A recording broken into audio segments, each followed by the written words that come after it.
Hello friends, ISPCS study के इस online platform पे आपका स्वागत है। और हम लोग बिहार के जो घटना चक्र की तथ्यसार है उसमें हम आज मॉडर्न हिस्ट्री को पढ़ने वाले हैं। इसके पहले वाले लेक्चर में हमने बिहार के तथ्य और बिहार के प्राचीन और मध्यकालीन इतिहास को पढ़ा दिया है और उसको हैंड रिटन नोट्स भी हमने उसको प्रोवाइड कर दिए हैं। आप उसको हमारे टेलीग्राम स्टडी फॉर ISPCS से प्राप्त कर सकते हैं, जिसका डिस्क्रिप्शन में हमने लिंक भी दे दिया है। और अगर वो लिंक नहीं खुल रहा है तो आप टेलीग्राम खोलिए और स्टडी फॉर ISPCS जो है उसको सर्च करिए। वहाँ पे आपको हैंड रिटन नोट्स हैं सारे बिहार स्पेशल के साथ साथ हमने एंशिएंट हिस्ट्री की सीरीज को भी ख़त्म कर दी है, तो आप वहाँ से इन नोट्स को प्राप्त कर सकते हैं। चलिए आज हम शुरू कर रहे हैं आधुनिक इतिहास को। बिहार के जो घटना चक्र के तथ्यसार है उसमें आधुनिक इतिहास में कुछ ऐसे पॉइंट्स हैं जो बहुत महत्वपूर्ण हैं और इनको वो खुद ही वन लाइनर के तौर पे हैं, इसलिए हमने इसका नोट्स बनाना उचित नहीं समझा। चूँकि इसमें 5 पेज का कंटेंट है जिसमें सब कुछ पढ़ना इंपॉर्टेंट नहीं है। कुछ पॉइंट्स हैं जो कि बहुत इंपॉर्टेंट है और वो बार बार क्वेश्चंस बने हैं। कैसे क्वेश्चंस बने हैं वो हमको बताएंगे। चलिए तो शुरू करते हैं आधुनिक इतिहास को। तो पहला पॉइंट है इसमें कि पटना में सबसे पहले डच बार अंग्रेज में आए। ठीक है, डच बार में अंग्रेज आए। ठीक, तो पटना में वर्तमान में जो पटना कॉलेज है उस और कलेक्ट्रेट है वो डचों की जो अफ़ीम फैक्ट्री हुआ करती थी उस वक्त जो है अफ़ीमों की फैक्ट्री हुआ करती थी डचों की। वहाँ से क्या निर्यात होता था? वहाँ पे सूती वस्त्र, अफ़ीम और नील 3 चीज़ें निर्यात होती थी। ये बहुत इंपॉर्टेंट है। 1760 में मीर जाफ़र के स्थान पर मीर कासिम को बंगाल का नवाब बनाया गया। किसको बनाया गया? बंगाल का नवाब बनाया गया। जो मॉडर्न हिस्ट्री आप पढ़ते हैं, चाहे आप घटना चक्र पढ़िए या फिर आप मॉडर्न स्पेक्ट्रम पढ़िए, कोई भी किताब पढ़िए, ये आपको पता होगा उसमें कि मीर जाफ़र के स्थान पे मीर कासिम को बंगाल का नवाब बनाया गया था। फिर इसके बाद 1763 में मीर कासिम को हटा करके मीर जाफ़र को बनाया गया था। ठीक, मीर जाफ़र को पुनः नवाब बनाया गया था। इसके बाद जो है 1963 मीर कासिम को जो है एडम्स ने करवा के युद्ध में पराजित किया था। किसके युद्ध में? करवा के युद्ध में। UPSC में एक बार प्रश्न बना हुआ है, तो इसको ये ध्यान देना है कि किस युद्ध में एडम्स ने हराया था? करवा के युद्ध में। ठीक, इसके बाद वो छोटे छोटे युद्ध थे, गिरिया और उधो नाला के युद्ध में भी वो पराजित हुआ था।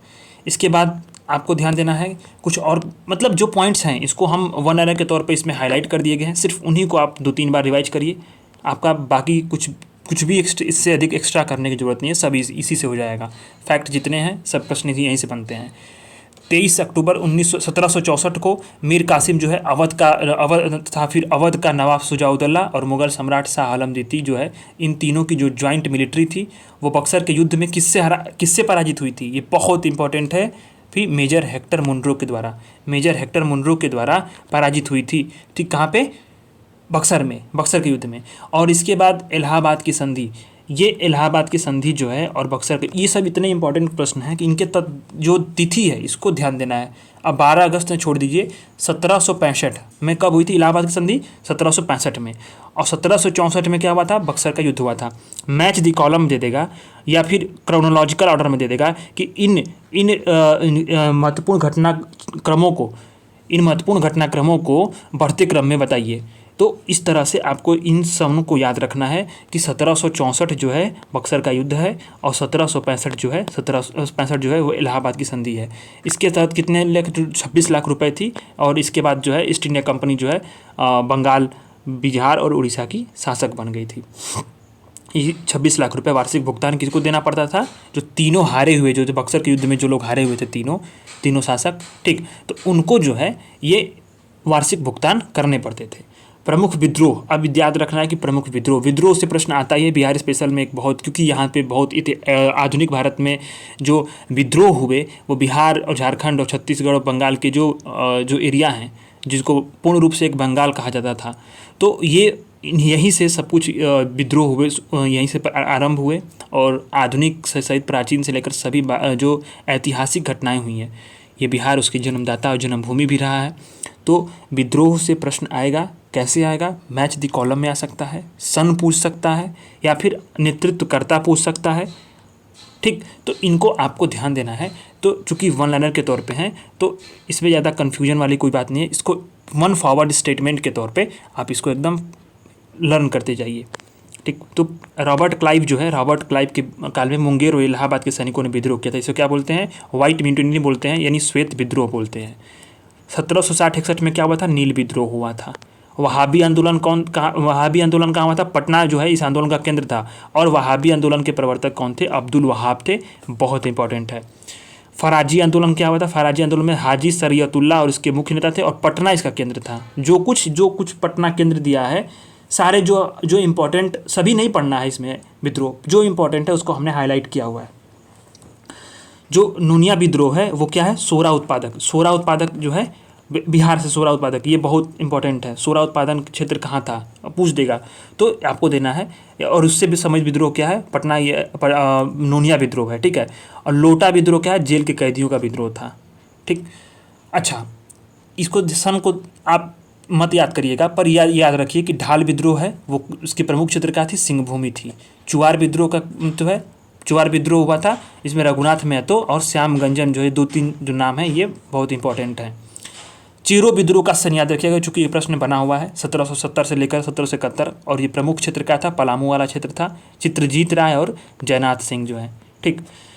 तो ये अच्छा, ये पूरा घटनाएं ये इंपॉर्टेंट नहीं है, क्योंकि जो प्रश्न बने हुए हैं तो उनके कैसे बन सकते हैं। ये भोक्ता विद्रोह है, इसका आप जगह याद रखिए, पलामू है, ठीक। और कौन ये मुख्य नेता थे? जयनाथ सिंह थे, ठीक। घटवाल जो विद्रोह है वो कहाँ? हजारीबाग क्षेत्र में हुआ था। मुकुंद सिंह इसके जो है नेता थे, ठीक है, जिनके नेतृत्व में हुआ था। फिर तिलका विद्रोह है, राजमहल क्षेत्र में हुआ था, तिलक मांझी के नेतृत्व में। इन्हें आदि विद्रोही भी कहा गया। किनको कहा गया? आदि विद्रोही, तिलका विद्रोहियों को, ठीक। इनके नेतृत्व में तिलक मांझी के में। अच्छा, इसका सन याद रखना है। 1800 से लेकर 1819 तक चेरो आंदोलन हुआ था पलामू क्षेत्र में। भूकन या भूषण सिंह कहते थे, ठीक है। और इसी के तहत जो है पलामू को जो ईस्ट इंडिया कंपनी थी उसने अपने डायरेक्ट रूल में, तब डायरेक्ट उस पर रूल करने लगी, अपना प्रत्यक्ष प्रशासन ला दिया वहाँ पे, ठीक। हो विद्रोह किस क्षेत्र में हुआ? कोल्हान क्षेत्र में हुआ। पोटो सरदार इसके मतलब अग्रणी जो अग्रनेता थे, ठीक। इसके बाद जो है भूमिज विद्रोह, सब कोल विद्रोह को आप याद रखिएगा। कोल विद्रोह एक पॉइंट में, कोल विद्रोह 1831 में हुआ था। छोटा नागपुर खास जो है पलामू सिंहभूमि क्षेत्र में है, ये इसको छोड़ दीजिए। अच्छा, भूमिज विद्रोह प्रश्न पूछा हुआ है 1832-33 से। भूमिज विद्रोह बड़ा भूम, और इसके नेतृत्वकर्ता कौन थे? गंगा नारायण थे, ठीक। संथाल विद्रोह बहुत इंपॉर्टेंट है, सन याद रखिएगा 1855। संथाल परगना क्षेत्र में हुआ था। सिंध, कान्हू, चांद भैरव, यानी संथाल हुल इसको बोलते हैं, ठीक। अच्छा, इसके बाद खरवार आंदोलन, इसके बाद जो है आपका खरवार आंदोलन जो है कब हुआ था? 1864 में हुआ था। संथाल परगना में भागीरथ माझी जो है इसके प्रवर्तक थे। इनका जो मूल चरित्र क्या था? वो जनजातीय सुधारवादी था, यानी सुधारवादी कार्यक्रमों को लेकर के ये एक जो है आंदोलन हुआ था। और खरवार जो है किसकी उपजाति है? संथाल की उपजाति है। सफाओर आंदोलन जो है लाल हेब्रम जो है, ये इसको याद रखिएगा। इस एक बार का डायरेक्ट इनडायरेक्ट प्रश्न आया हुआ है तो इसलिए इसको मैंने हाईलाइट कर दिया। मुंडा विद्रोह बहुत इंपॉर्टेंट है, ये दक्षिण राज्य में हुआ था। बिरसा मुंडा के नेतृत्व में, बहुत इंपॉर्टेंट है, स्टार मार्क कर लीजिए। अभी नीचे इसको ज़्यादा एक्सप्लेन करने वाला हूँ। टाना भगत के क्षेत्र जो आंदोलन हुआ था, ठीक है, ताना आंदोलन, जगता भगत और सिद्ध भगत। हरि बाबा आंदोलन सिंहभूमि क्षेत्र में हुआ था। दुक्का हो हरि बाबा इसके नेतृत्व करता थे। अच्छा, अब ये सारे जो कंटेंट्स हैं इसमें सब नहीं पढ़ना था, चूँकि आपको टू दी पॉइंट पढ़ना है, वन लाइनर के तौर पे पढ़ना है, क्योंकि क्वेश्चन जो पूछेगा बीपीएससी में, बिहार टीचर और बिहार कांस्टेबल और बीपीएससी के एग्जाम्स में, वो ऐसे ही पूछेगा। तो उस पर ज़्यादा आपको डीप नहीं जाना है।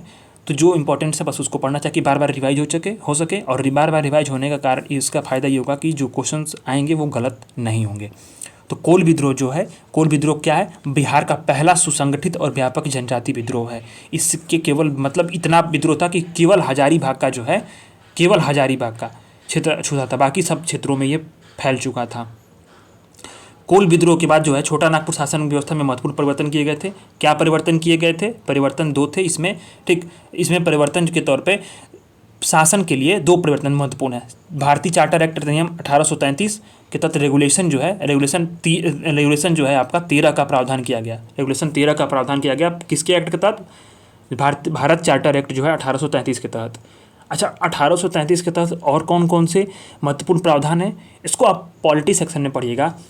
आप घटना चक्र का रेफरेंस ले सकते हैं या लक्ष्मीकांत का रेफरेंस ले सकते हैं, बहुत इंपॉर्टेंट है। क्योंकि इसी साल यूपीएससी में एक प्रश्न बना हुआ था, जीएस में डायरेक्ट प्रश्न बना हुआ था उससे, इसलिए मैं आपको बता रहा हूँ कि ये बड़ी इंपॉर्टेंट जो हैं कुछ एक्ट्स हैं।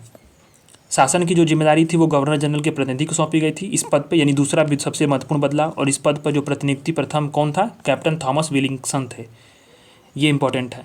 तो दो दो जो है इसमें बदलाव किए गए थे। अच्छा, संथाल विद्रोह कौन है? संथाल विद्रोह में मुख्य कारण क्या था? जमींदारों द्वारा लगान की अधिक वसूली की जा रही थी और महाजनों द्वारा संथालों का शोषण किया जा रहा था। 30 जून 1855 को ये भगनीडीह में विद्रोह का मतलब निर्णय लिया गया एकत्रित होकर के। और प्रसार क्या था इसका? मैपिंग आपको मैंने पढ़ाया था, और अगली बार जो है अगला जो क्लास होने वाला है वो बिहार का भूगोल होने वाला है। तो बहुत अच्छे से उसमें मैपिंग के साथ साथ पूरे बिहार के भूगोल को मात्र 15 से 20 मिनट में सारी चीज़ें कवर करा दी जाएंगी, तो उसको जरूर देखिएगा ध्यान से।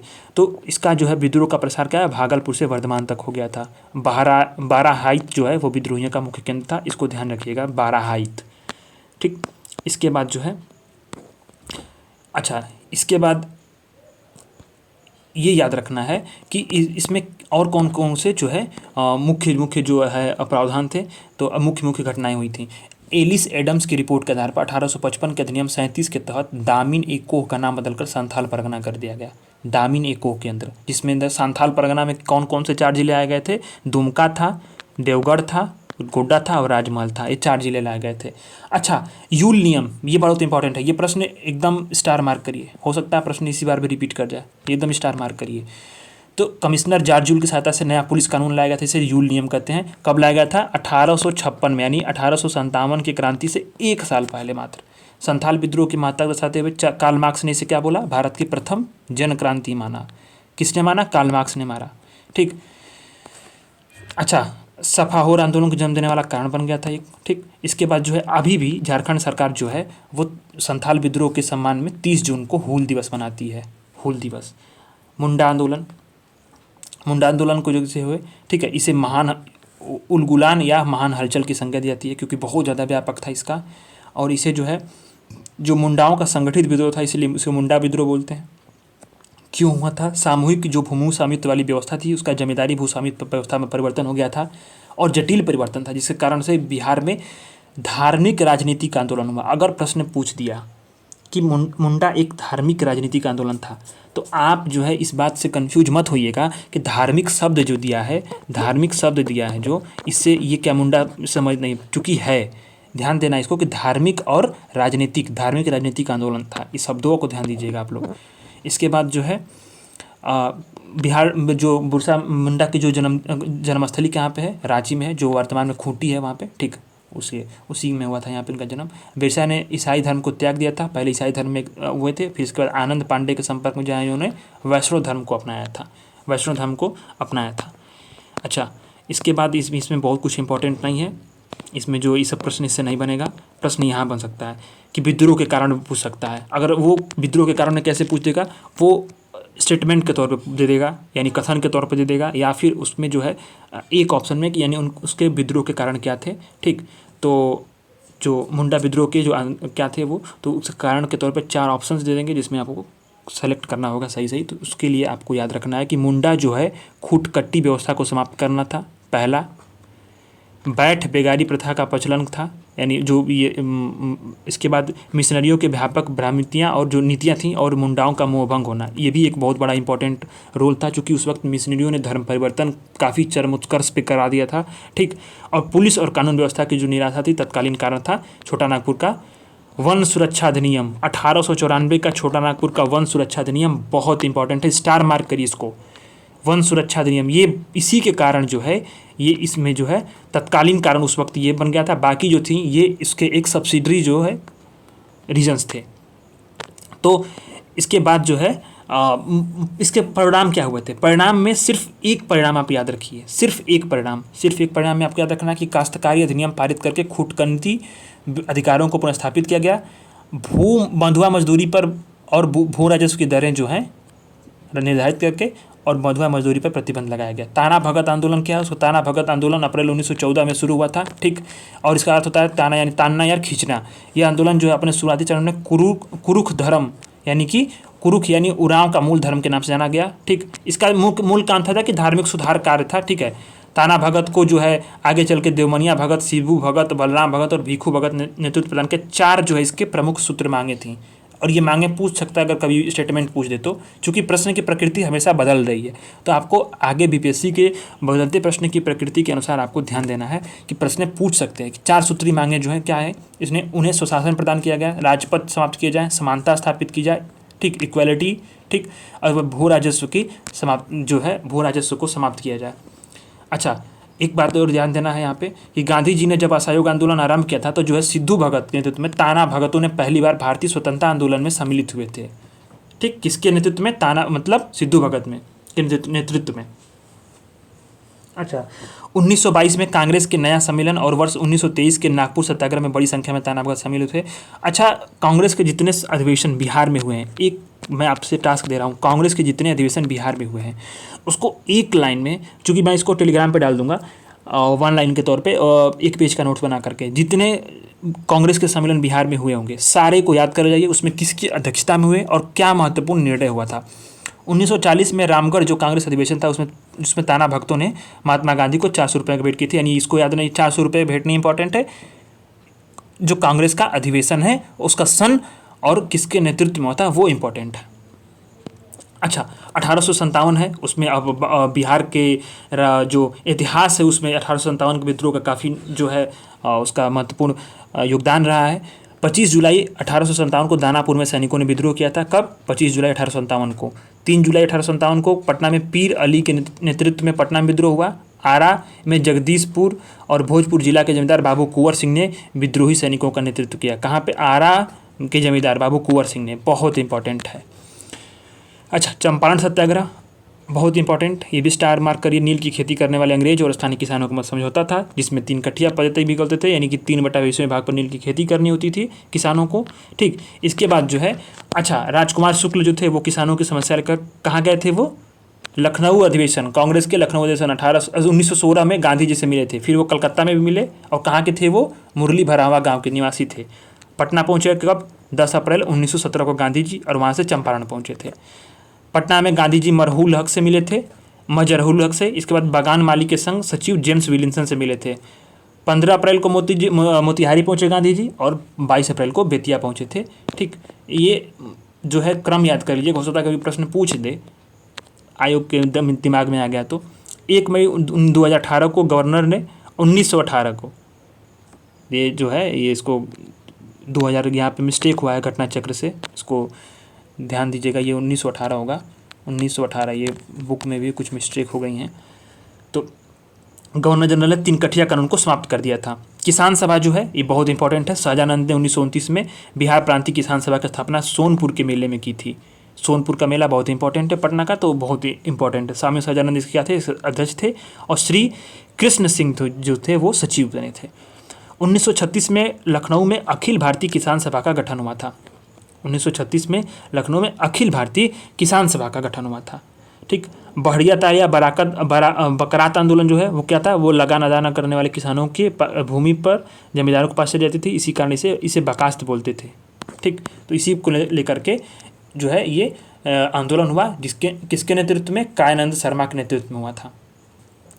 अब ये छोटा सा कंटेंट लास्ट है, इसको बहुत आप ध्यान से पढ़िएगा, क्योंकि मैंने इसको पूरा हाईलाइट नहीं किया है, लेकिन फिर भी इसमें लगभग मैक्सिमम पॉइंट्स को हाईलाइट किया, क्योंकि ये छोटा सा कंटेंट है पर ये बहुत इंपॉर्टेंट है। सारी चीज़ों को इसने मॉडर्न हिस्ट्री को कवर किया है। खिलाफत आंदोलन 1919 में हसन इमाम के नेतृत्व में पटना में चला गया। असहयोग आंदोलन, इसमें नेता को एक बार पढ़ लीजिएगा, प्रश्न नहीं बनेगा, बिहार में नेतृत्व इन्होंने किया था। मदरलैंड अखबार किसने शुरू किया था? मजहरूल हक ने निकाला था, मजहरूल हक ने, द मदरलैंड। 1 अगस्त 1920 से 12 फरवरी 1922 तक ये आंदोलन चला था। ठीक, असहयोग आंदोलन। और इसी जो 1922 में पटना का कांग्रेस का गया में अधिवेशन हुआ था। गया में अधिवेशन हुआ था, बहुत इंपॉर्टेंट है, जिसके अध्यक्ष कौन थे? चित्तरंजन दास थे, बहुत इंपॉर्टेंट है, याद रखिएगा, प्रश्न पूछ सकता है। बिहार सोशलिस्ट पार्टी की गठन जो है किसने की थी? रामानंद मिश्र, गंगानारायण सिंह ने कब? 1931 में की थी। नासिक जेल में 1933 में आचार्य नरेंद्र देव जयप्रकाश नारायण ने अखिल भारतीय समाजवादी संगठन बनाने की योजना बनाई थी। और इसके बाद 1934 में पटना में बिहार सोशलिस्ट पार्टी की औपचारिक जो है स्थापना हुई, और इसी साल क्या हुई थी? कांग्रेस सोशलिस्ट पार्टी की भी स्थापना हुई थी। ठीक, सविनय अवज्ञा जो है 1929 में कांग्रेस के लाहौर अधिवेशन में हुआ था, यानी यहाँ पे क्या हुआ था? पूर्ण स्वतंत्रता का प्रस्ताव पारित हुआ, और 26 जनवरी 1930 को स्वतंत्रता दिवस मनाया गया था। राजेंद्र प्रसाद ने महात्मा गांधी से सहमति से चौकीदारी कर की न अदायगी करने का, यानी चौकीदारी कर नहीं देने का आंदोलन चलाया था। विपिन बिहारी शर्मा वर्मा के नेतृत्व में सारण और चंपारण जिले में नमक सत्याग्रह चलाया गया था। किसके नेतृत्व में? विपिन बिहारी वर्मा के नेतृत्व में। राजेंद्र प्रसाद और कृपलानी ने मोतिहारी में नमक कानून भंग करने का जो है वो जिम्मा लिया, वहाँ पे उन्होंने वहाँ भंग भी किया था। मुंगेर के बरही में सरकारी तंत्र जो है उस वक्त निष्प्रभावी हो गया था, यानी कि इनएक्टिव हो गया था और प्रभाव जो है आंदोलनकारियों का बढ़ चुका था। भारत छोड़ो आंदोलन कब शुरू हुआ? 9 अगस्त 1942 को। और उस वक्त क्या हुआ था? ऑपरेशन जीरो आवर चला करके, ऑपरेशन जीरो आवर आप पढ़ते होंगे तो ऑपरेशन जीरो आवर सरकार ने जो है सभी बड़े नेताओं को उस वक्त गिरफ्तार कर लिया था। अच्छा, 11 अगस्त को पटना सचिवालय कांड में बहुत सारे छात्रों की मृत्यु हुई थी। कब हुआ था? 1942 में। ये 1942 सन यहाँ पे नहीं दिया, 1942 में। और जो छात्रों पर किसने गोली चलाई थी? जैसे कि जलियांवाला बाग हत्याकांड में उसको मानते हैं, उस तरह से जी आर्चर ने गोली चलवाई थी। राजेंद्र प्रसाद को बांकीपुर जेल में रखा गया था। आज़ाद दस्ते का गठन किसने किया था? जयप्रकाश नारायण ने। बहुत इंपॉर्टेंट है, स्टार मार्क करिए, प्रश्न बन सकता है। आज़ाद दस्ते का निर्माण जयप्रकाश नारायण ने किया था। 9 दिसंबर 1946 को संविधान सभा के अस्थायी अध्यक्ष कौन चुने गए थे? डॉक्टर सच्चिदानंद सिन्हा को बनाया गया। 11 दिसंबर 1946 को डॉक्टर राजेंद्र प्रसाद क्या थे? अध्यक्ष चुने गए थे। 30 मार्च 1946 को डॉक्टर श्री कृष्ण सिन्हा के नेतृत्व में बिहार में प्रांतीय सरकार का गठन हुआ था। किसके नेतृत्व में? श्री कृष्ण सिन्हा के नेतृत्व में। कहाँ गठन हुआ? बिहार में हुआ, प्रांतीय सरकार का। कब हुआ? 30 मार्च 1946 को हुआ था। तो इसको ध्यान देना है। और अब लास्ट का एक पॉइंट है कि संविधान सभा जो है 26 जनवरी 1950 को लागू हुआ और बिहार जो है भारत संघ में एक राज्य के रूप में सम्मिलित हुआ। ठीक, तो ये बिहार के स्पेशल में जो है इन मॉडर्न हिस्ट्री में कुछ इंपॉर्टेंट पॉइंट्स है जिसको आप बार बार आप रिवाइज करिए। इससे अधिक प्रश्न नहीं बनेगा, इससे अधिक डीप में जाएगा नहीं। वन लाइनर के तौर पे पढ़ना है इसको। और चूंकि ऑब्जेक्टिव एग्जाम है इसलिए आपको डिटेल न जा करके इसी कंटेंट को 3 से 4 बार पढ़िए। ये बिहार के घटना चक्र तथ्यसार का नोट्स था और इसको आप पढ़ लीजिए, हाईलाइट करके हमने दे दिया इसको और इसको पढ़ा भी दिया है। इस लेक्चर्स को अगर आप नहीं पढ़ पा रहे, इसी लेक्चर्स को आप 2-3 बार देख लीजिए, आपको याद हो जाएगा, प्रश्न गलत नहीं होगा। धन्यवाद।